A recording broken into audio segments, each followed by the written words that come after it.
sa lahat. Ang title ng video ito ay Paano mo alam kung isang believer ay born again Christian talaga? So, sabi ni Father God, i-share ko tong mensahe para malaman na lahat ng mga tao ang katotohanan, para magising sila. Kasi na yun ang daming masama ng lies of Satan. At yung mga lies kung tatanggapin nyo and gawin nyo yun, pupunta kayo sa impyerno. That's why ito mga warnings para mag-repent, change ang buhay. Okay? So una ay alam nila ang Word of God in Scripture. Pero ayaw nilang baguhin sila ni Holy Spirit, Mother God, at Jesus Christ and Father God. Yung utak nila, yung isip, yung mga cultures and traditions natin sa mundo na kontra sa kalooban ng Diyos.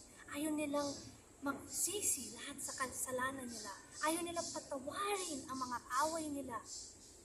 Kasi gusto nila yung pride. Akong tama.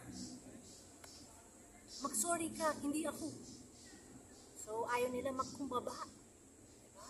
Pero alam nila ang Word of God. Ang galing nila.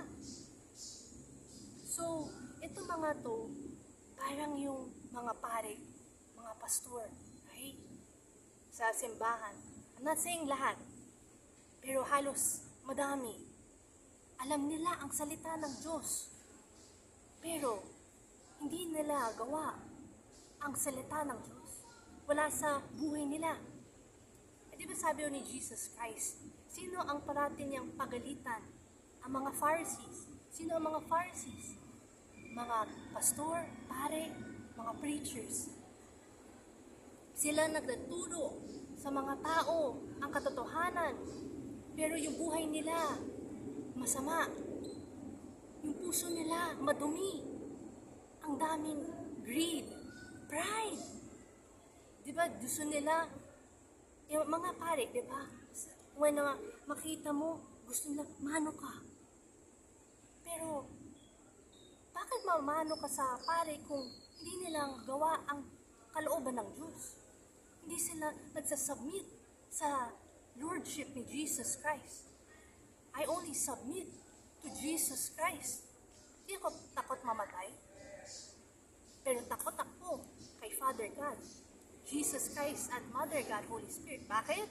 Kasi kung hindi ko gawin ang kalooban ng Diyos, kayang-kaya ni Father God, itapon ako sa impyerno. So hindi ako takot mamatay sa mga tao. What can they do to me? Kill me? Gawin ko ang kalooban ng Diyos? Papasok ko sa langit. Okay, happy. Pero kung andito pa ako, you can't shut me off. So, number 2, ang galing nila. You're so good at magsilita. Praise God. No?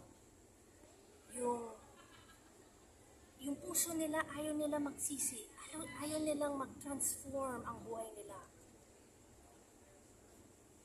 Ayaw nilang mag-submit and obey under the Lordship of Jesus Christ.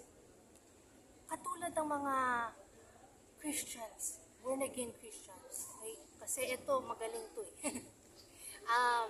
Diba, sa simbahan, especially dito sa Pilipinas, ang galing ng side effects nila, no? Yung lightings, yung drums, yung gitara, yung kanta, ang galing-galing nila. Tapos, yung puso nila, ayaw nilang sabihin kay Holy Spirit, baguhin, i-cleanse, para makapasok sila sa langit. Ang galing nila praise God, hallelujah, hallelujah, diba? Yun ang galing, praise God, thank you Lord, galing-galing. Tapos when mayroong pagsubok sa buhay, Lord, tulungan mo ako, tulungan mo ako. Pero ayaw baguhin ang puso, ayaw baguhin ang isip, matapang yun. Duwag yun. That's why, nai-encourage ko ang mga Pilipino. Matapang loob. Through repentance. Basahin ang Word of God. Relationship with the Lord Jesus Christ. Usapin mo siya. Makinig ka sa Kanya. Hindi puro magsilita ka sa Kanya. Lord, lahat ng samang loob ko, lahat yan. Pero, hindi ka naman makinig para baguhin mo ang buhay mo. Paano niya tutulungan Kanya kung ayaw mo makinig sa Kanya at gawin ang utos niya? Ano, si Jesus Christ, parang genie siya sa'yo? Hindi ganun. And then gusto mo magandang buhay mo? Hindi ganun. Okay? So, third one. Okay. Ayaw nilang pakitang fruit of repentance that leads to a transformed life, producing the fruits of the Holy Spirit sa buhay nila araw-araw. Ibig sabihin, nang sabi ko sa inyo, that ang galing na, especially, ang mga Pilipino, ang galing patuwarin mo ako, Lord Jesus, ang dami kong kasalanan. Tapos patapos na nawala sa simbahan, balik ulit sa kasalanan. Bakit? Ayaw baguhin ang isip. Ayaw patawarin ang mga kaaway. Ayaw i-cleanse ang puso. Gusto ng awa. Tapos sabihin mo, gusto mo pumasok sa langit? Nagkilala ka ni Jesus Christ? Hindi ganun. Alam nyo, namatay si Jesus Christ kasi una, mahal ka niya. Gusto niya pumasok ka sa langit. Pero, gawin mo din ang homework mo.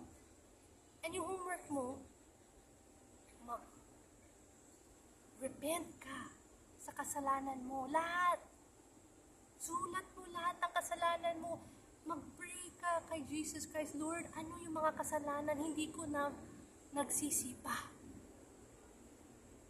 Sobra tayong focus sa trabaho, sa pamilya, sa love life. Ba nakalimutan natin ang maiksi ang buhay natin dito.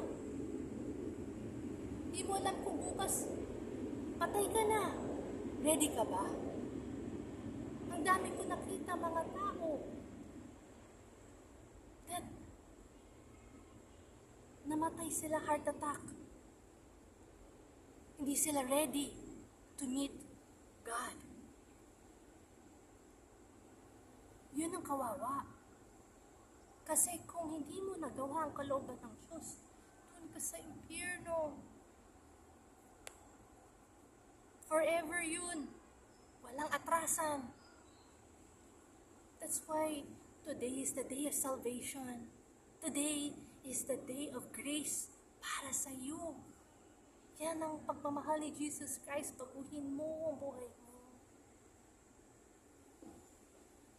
Sana piliin niyo si Jesus Christ. And hindi ang kalooban niyo. Huwag kayo makinig sa mga tao. Makinig ka lang kay Father God, Jesus Christ, and Holy Spirit, Mother God. Kasi sila ang talagang mahal nila kayo. Katulad na mga testimony ko sa buhay, nagbagong buhay ko. I was in, parang sa putik. Dami ko kasalanan. Pero God rose me up little by little. He changed ang buhay ko kasi gusto kong magbagong buhay. Yun ang importante. At nasundin ko ang utos niya. Pero kung ayaw mong sundin ang utos ni Jesus Christ sa iyo, wala siyang magawa. Pero mahal ka niya pa rin. That's why it's called free will. Okay? So please share this message para magising ang mga Pilipino sa katotohanan. at gawin ang tama para makapasok ka sa langit. This is the end of the video. May Jesus Christ bless you.